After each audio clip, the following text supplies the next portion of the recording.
ทักทายสบายดีมาเลาะอีกเบื้องหนึ่งพี่น้องมื้อนี้แดดแห้งแห้งพุ่น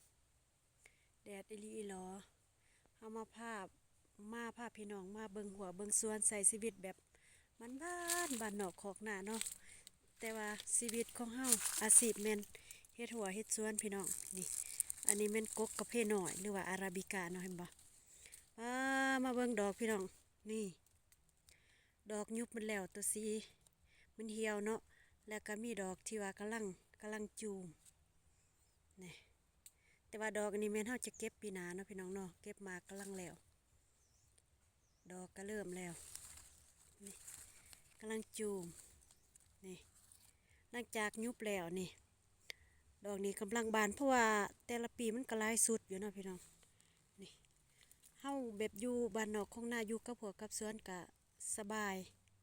คือกันแบบง่ายๆใส่ชีวิตแบบกับธรรมศาสตร์พี่น้องนี่คักดอกกาแฟกำลังจูมแม่นดอกปีหน้าเนาะที่เฮาจะเก็บเนาะดอกระยะประมาณ3 เดือน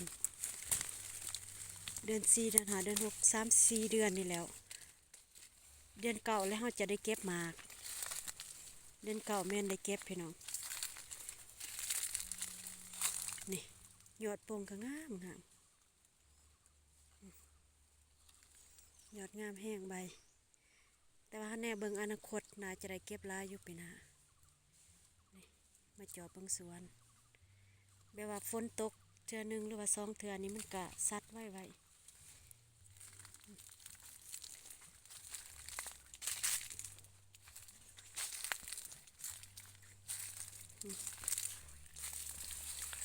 กกที่ว่าเก็บบ่หมดก็มี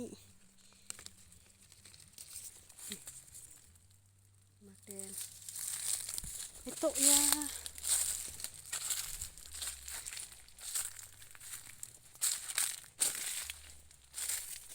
กกตัวใดมันตายมันก็ฟันออก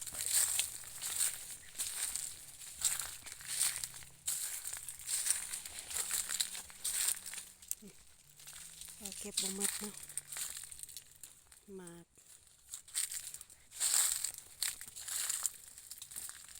ก็ยังลายอยู่ได้แต่เราเก็บเลยเลาะเลย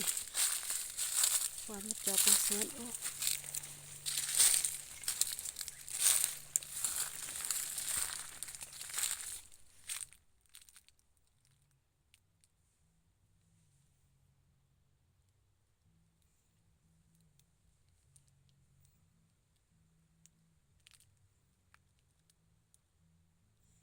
ห่อนก็ห่อน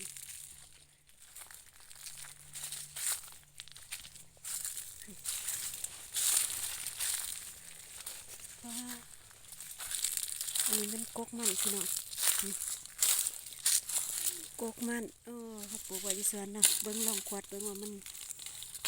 สิมีเลยบ่คนควัดประจำนะพี่น้องเนาะอันนี้เริ่มออกเลยดิ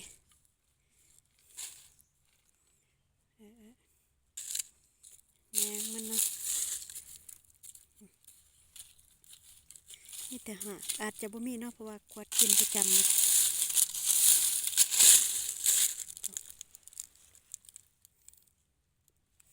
มันยังมันด่างนี่พี่น้องแต่ว่าแสบเด้อเข้ามาเค็ดน้ำบอกน้ำหวานโอ้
คนเก็บแล้วนี่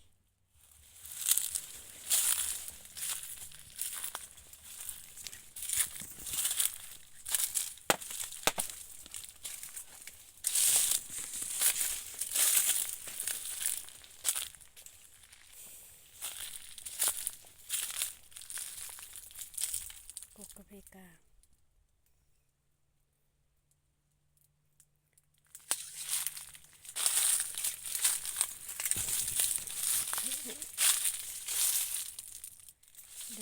แดดนี่เลย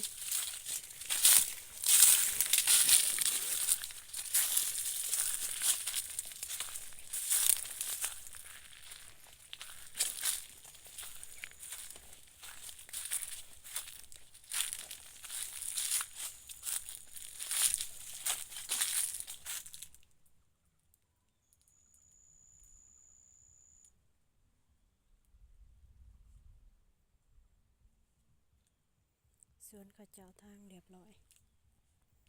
บนยุโรปมีแต่สวนเบิด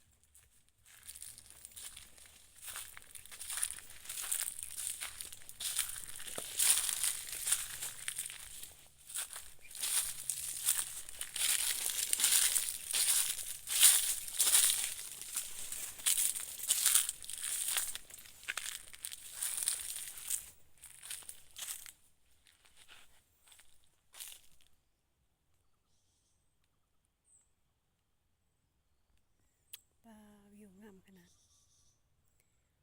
รูปๆนวลๆก็แม่นสวนเมิดพี่น้อง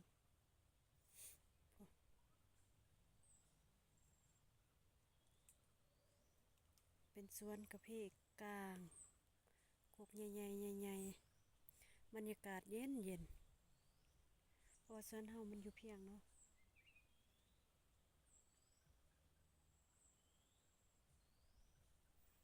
เราไปเบิ่งแดดเลย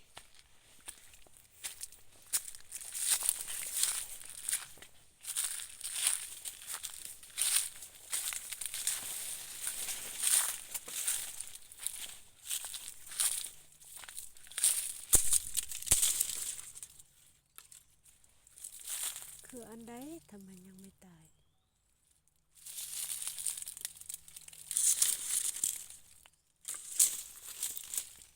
มันคือบ่เหี่ยวเนาะ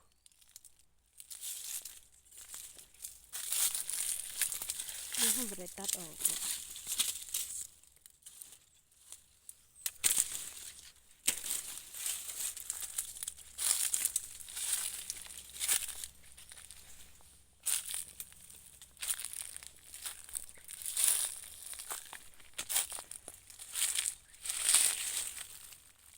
วิวงามขนาด